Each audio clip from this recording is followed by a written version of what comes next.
Bom dia, meus amores, tudo bem com vocês? Primeiro ano, a gente vai falar sobre geometria agora, né? E vamos fazer uma breve revisão, tá? A gente praticamente vai esgotar essa apostila aí hoje. É a apostila capítulo número 7, Origens da Geometria e Transformações Geométricas. Tá? Então, a gente vai falar aqui de alguns conceitos, algumas definições que vocês já conhecem, mas vamos trazer isso à luz novamente, só para dar uma relembrada, tá? Ponto todo mundo já sabe o que é, reta todo mundo já sabe o que é, segmento de reta também. Caso você não se lembre exatamente, dá uma olhadinha na página 7 do seu capítulo, da tua apostila capítulo 7. Qualquer dúvida é só mandar mensagem para mim que eu esclareço, tá? Agora, eu vou partir para a parte, para não ficar tão extenso o vídeo assim, eu já vou falar das posições relativas entre retas. O que seriam as posições relativas entre retas? Quando eu tenho duas retas, como que elas podem estar dispostas entre si, tá? Então, vamos lá.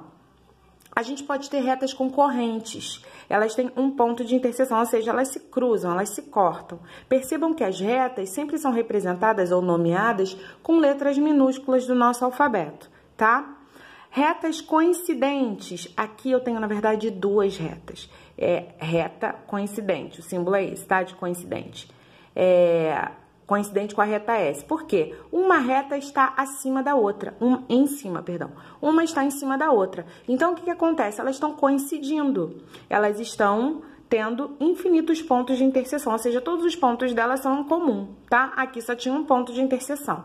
Então, paralelas coincidentes. Ou a gente pode chamar apenas de coincidentes, tá? E retas paralelas. Normalmente não se usa retas paralelas distintas, só paralelas. Então, não há pontos de interseção, ou seja, eu vou aproximar aqui.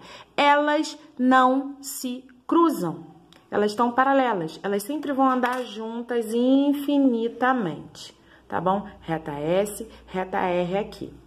Seguindo.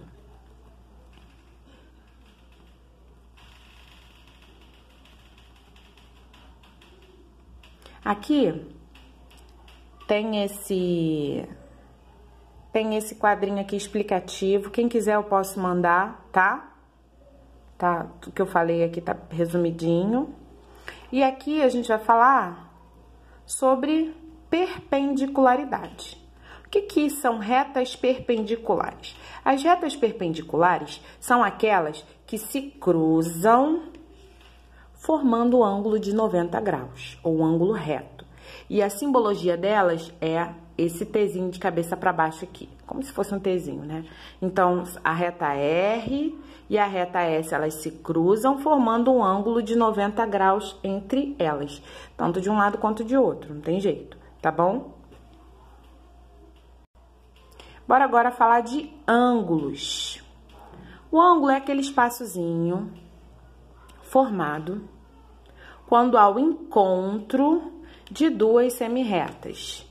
Uma semirreta, que é a R lá em cima, outra semirreta, que é a B aqui embaixo. Elas estão se encontrando, formando no ponto O, formando o ângulo alfa aqui. Isso é um ângulo, tá?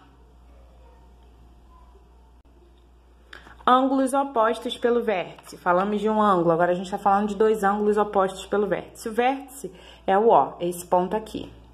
E os ângulos opostos pelo vértice, eles têm essa característica aqui. E aqui sempre, sempre, sempre, eles vão ser congruentes. Ângulos congruentes são ângulos com a mesma medida. Portanto, se aqui medir 30 graus, o oposto a ele, ou oposto do outro lado, tá? O oposto a ele também vai medir 30 graus. Simbologia é essa aqui. AOC, ó, AOC, o ângulo AOC é congruente ao ângulo BOC. A gente chama de opostos pelo vértice, muitas vezes usa-se essa abreviatura aqui, OPV.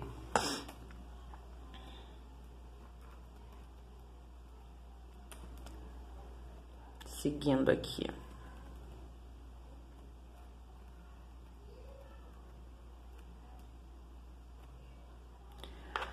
Nomenclatura dos ângulos. Ângulo reto, já falei lá em cima. quando a gente tem um ângulo de 90 graus. A gente chama... Desculpa, a gente chama esse ângulo de ângulo reto. Ângulo agudo. O ângulo AOB, desculpa. AOB é um ângulo agudo. Por que é um ângulo agudo? Porque é um ângulo menor que 90 graus. Nosso parâmetro sempre é o ângulo de 90 graus. Ó, aqui seria 90 graus, no pontilhado e aqui embaixo. Então, o ângulo agudo é o ângulo menor que 90 graus. Já o ângulo obtuso é o ângulo maior que 90 graus, tá?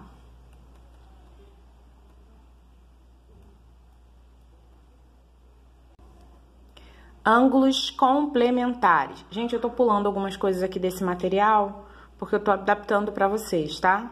Para que, no momento, vocês vão precisar ver aí, tá?